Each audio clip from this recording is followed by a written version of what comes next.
গল্পের শিরোনাম প্রকাশিত সত্যের আলো। ক্লান্ত রোদ্দুর ভরা দুপুর, মক্কার ভিড়ের মাঝে এক তরুণ মানুষ শান্তভাবে বসে আছে। তার নাম মুহাম্মদ সাল্লাল্লাহু আলাইহি ওয়াসাল্লাম।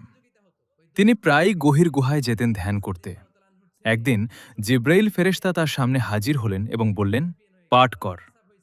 মুহাম্মদ সাল্লাল্লাহু আলাইহি ওয়াসাল্লাম ভয় পেয়েছিলেন, কিন্তু আল্লাহর নির্দেশের প্রতিটি শব্দ তার হৃদয়ে এক নতুন আলো জ্বালালো। মুহাম্মদ সাল্লাল্লাহু আলাইহি ওয়াসাল্লাম লোকদের সত্যের পথে আহ্বান করতে শুরু করলেন। মানুষ প্রথমে অবিশ্বাস করলেও ধীরে ধীরে অনেকেই তার আহ্বানে আকৃষ্ট হল। মানুষ জানতে শুরু করল আল্লাহ একমাত্র, তিনি সৃষ্টির স্রষ্টা এবং ভালো কাজ ও ন্যায়ের পথেই শান্তি।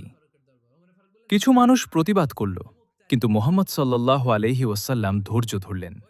কঠিন সময়েও তিনি সত্যকে ছেড়ে দেননি। তার সততা ও